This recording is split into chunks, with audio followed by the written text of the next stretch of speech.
Parents, teachers, coaches, youth ministers, and other adults have a responsibility to address alcohol consumption with students, especially if they become aware of risky behavior or other warning signs. These concerned adults can be a great resource to teenagers, and having open communication often helps the student decide to make healthier choices. However, sometimes, well-intentioned grown-ups send mixed messages or cause students to become defensive and dig in their heels, leading to more unhealthy behaviors. Watch what happens when this athletic director downplays the importance of school policies about drinking and pushes a student athlete to commit to changing his behavior before he is ready.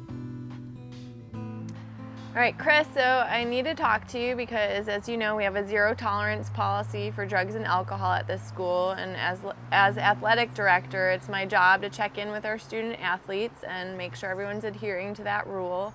And I've been hearing some chatter from some of the other kids about a party this weekend, and from what I hear, you were there, and I can't confirm or deny anything, so I'm not at the point where I can give you consequences, but I did want to talk to you about whether or not you're drinking and how you really can't be doing this as a member of one of our teams. Right. Actually, I do want to speak to you about something that happened during this past weekend. Usually, as you know, I'm an honor student. I'm studying over the weekend, and my parents don't let me go out to parties, but I kind of used that to my advantage to convince my parents to go to this party that my friends were pressuring me to go to. And when I got there, I'm not used to this party environment where everything that you see in the movies is kind of what happens, where you have people just drinking out of the bottle or playing random games with alcohol just to get drunk for no reason. And because I was there in the moment, I felt pressured to do and conform to what everyone else was doing, so I wouldn't be ostracized. Yeah, I get it. We've all been there, okay? I was in high school once too. I drank too. I get it. There's not a ton to do in this town, and kids drink, but problem is we have these rules, and if you're on a team, you have to stick by the rules. I know that it's bad for me, it's bad for my body, it's bad for being on a team, for being an athlete. It hinders my performance. I don't know, I feel that my friends pressure me. I don't know, I feel I should go with different friend groups maybe, I don't know. Yeah, Chris, come on, you're getting peer pressure. I don't know, being in a sports team, you feel you have to be unified with the group. Yeah, but you're one of the leaders. Right, and as being one of the leaders, my fellow teammates expect them to lead not only in the sports but also in social environments, and if that's a social custom in our society. So maybe you can start leading as a non-drinker then. I could, but that could also backfire on me. I feel that I could be ridiculed for having a stick up my butt, You're a star player. Who's gonna pick on you? I mean, I'm just one person, against the voice of the mob.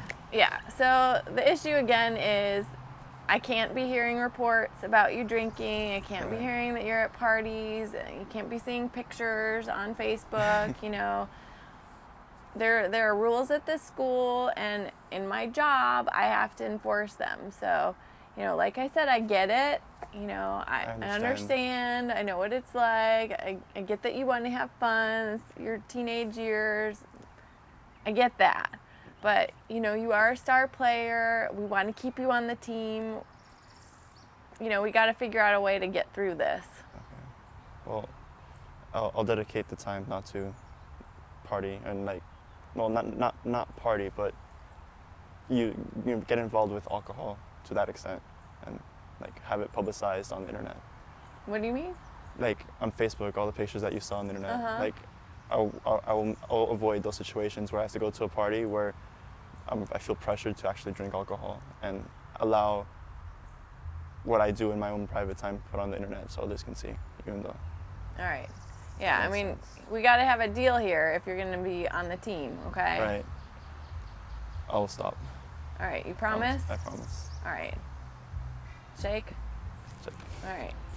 We'll see you later. See you later. All right. The athletic director started the conversation with an implicit threat, immediately putting the student on the defensive and decreasing the likelihood of engaging in an honest, meaningful conversation.